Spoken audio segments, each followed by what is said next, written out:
Are you ready to list your home?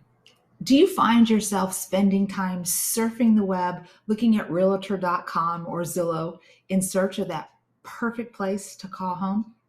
Well, if you're considering whether or not to list your home, I encourage you to watch this video to learn a technique that we all learned in English class that will help us discover whether or not we are ready to list and sell our home. Notebooks open. Let's grab a pen and let's begin class. So class, are you ready to learn about the 5 W's and the 1 H?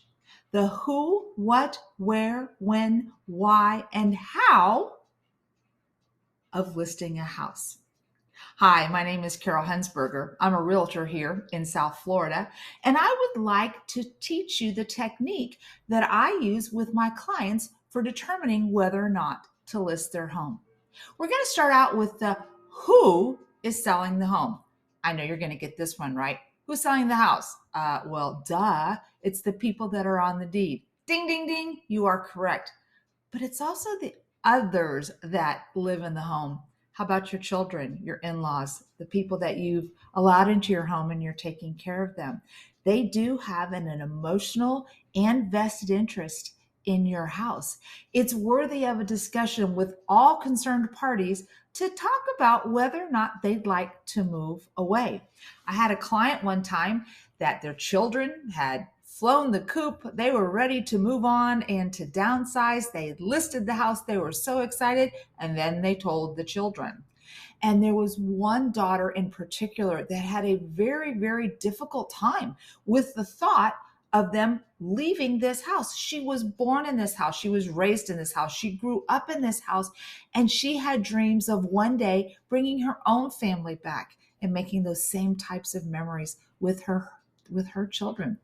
This change was so difficult and she was so upset that the family ended up taking the house off the market to wait for a better time to sell the house. The other who you need to consider is, are there any liens on your house?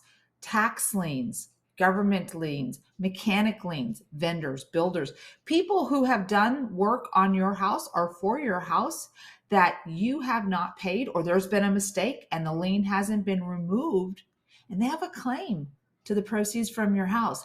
Better to discover it before listing the house than sitting down at the closing table. So all vested parties, whether they be families or entities who have a claim to your house, are the who are selling the house. The next, what are we selling? Our house. Oh, got that one correct too. But what about some of the contents of your house?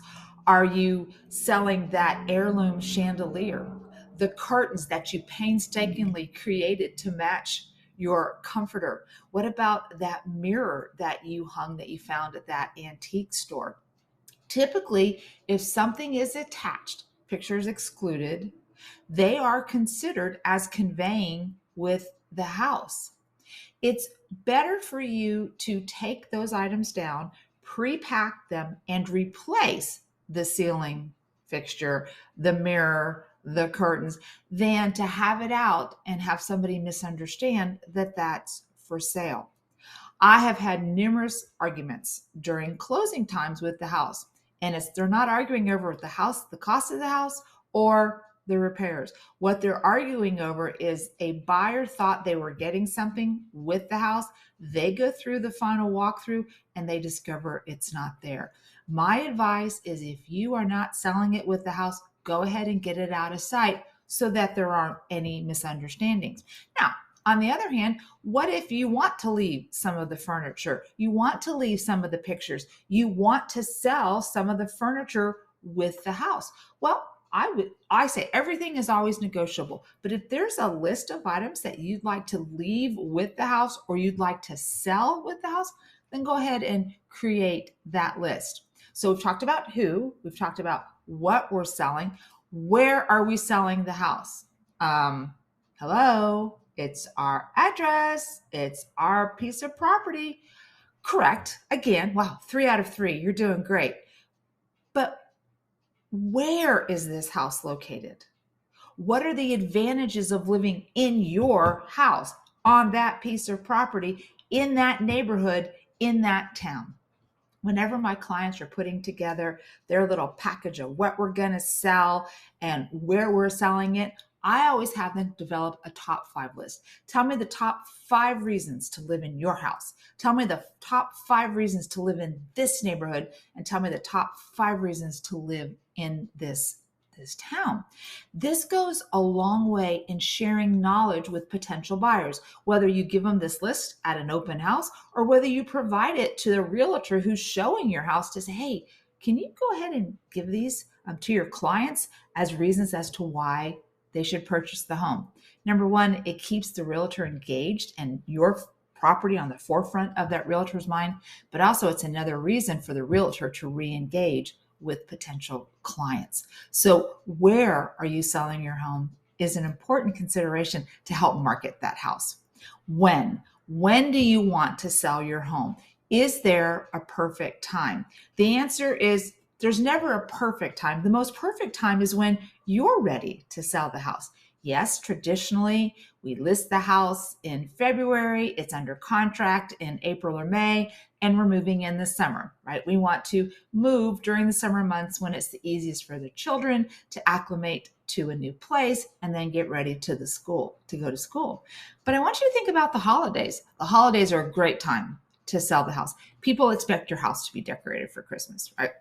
But I love hosting open houses during Thanksgiving weekend. That Saturday and Sunday, people are out. They've had enough of the family and the closeness. They're ready to get out and they're dreaming about the future. Traditionally, Thanksgiving, Christmas, the end of the year, we're thinking about closing out this year and we're looking forward to the future. So let them dream. Let them come and look at your house. Think about what is going on in terms of the workplace. A lot of workplaces slow down during the holidays. And so it's a great time for business people to relocate. Or if you have to disrupt your children during their school year, the Christmas holiday is a great time to move kids as well. Now, I have had people say, well, I haven't found a place. I know this is a really good market to list my house, but where am I going to move? So, an excellent question. You don't have to sell your house until you have signed a contract with a potential buyer that you are willing to sell your home. So I always encourage people, let's go ahead and put the house on the market. If we get a contract, or better yet, when we get a contract, that's when we determine the closing date. We get a contract on the house, we can go, okay, we don't have a closing date yet because we're still trying to find a place to live. Or we'll close on this date, but we'd like to lease it back. Or our house that we're building is going to be done in November. We're going to sell you our house, but we don't want to close until then. When you are, as a seller, negotiating a contract, you are in the driver's seat.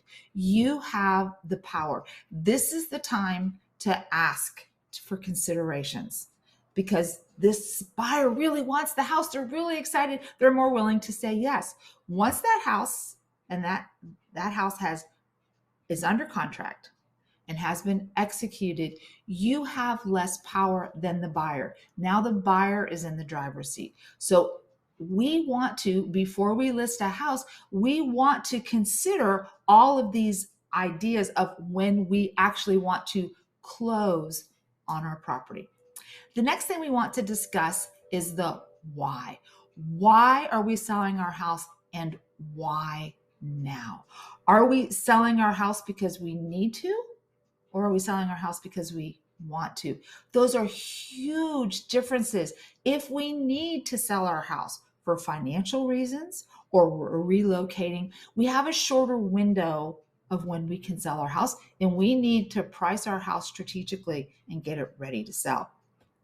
But if we have time, if it's I'd like to because I want to move, I'm ready to retire, it's time to downsize, upsize, right size, then time is on our side.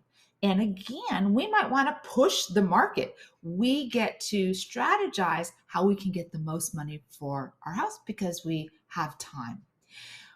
we also need to ask ourselves, what's the motivation? Why are we wanting to sell this house? Do we want to be closer to work? Do we want to be in a different school district? Do we want to relocate because it's time to retire? What's the motivation? I think that's so helpful to write that down and understand what the motivation is, because when we get the offers in, we need to decide how this meets our wants, our needs, our desires, and our motivation. It's important to answer these questions and to talk with other people who don't have a vested interest in your house, because they can ask the questions and can help you walk through this process of mentally of, why am I selling? I give you an example. Many years ago, I went on a listing appointment in a beautiful neighborhood, and I was talking to the two home sellers, and I was asking, why did they want to sell their house? Well, the lady who owned the home worked 40 miles away, and she was tired of the commute. But what she was really tired of was that because the commute was so long, it didn't afford her as much time to work. She wanted to be working longer hours. And I said, okay, I get that, right? Sometimes driving back and forth can really take a lot of your time. And I said, but what about your children? What about your husband? Oh, they love it here. We love the neighborhood. We love the people. We love this town. And so I said, so the only reason that you're wanting to move is so that you can be closer to work, so that you can work longer hours. And she goes, well, when you put it that way, that doesn't make sense. And I said, well, it's your reason for moving. I just want to make sure that I understand. And she goes, well, when you put it that way, I really don't think we need to move. So I didn't get the listing, but I did get a really good friend, because I asked the question, why? The last question we want to consider is, how do we want to sell our house? Do we want to sell our house ourselves as a for sale by owner? Do we want to use a company like Open Door, where they buy the house as is, they write us the check, and we're on our merry way? Or do we want to use a realtor? Now, there are advantages and disadvantages to each one of those approaches that I just mentioned. And if you're trying to consider the how you want to sell it, I encourage you to watch my next video, where I talk about those advantages and those disadvantages to each one of those three approaches. And then I also talk about ways and what to look for in hiring a realtor. So, class, it's almost time for it to end today. I hope you've been taking great notes and that you now have a technique for the who, what, where, when, why, and how, and these questions that you can answer so that you can get ready and decide whether or not you're going to list your home. I know those answers are going to provide the clues. They're going to help you to list your house. They're going to help you provide a smooth transaction, but most importantly, I bet they're going to help you provide a wonderful profit. Thanks for watching. I hope you enjoyed the program. Class dismissed.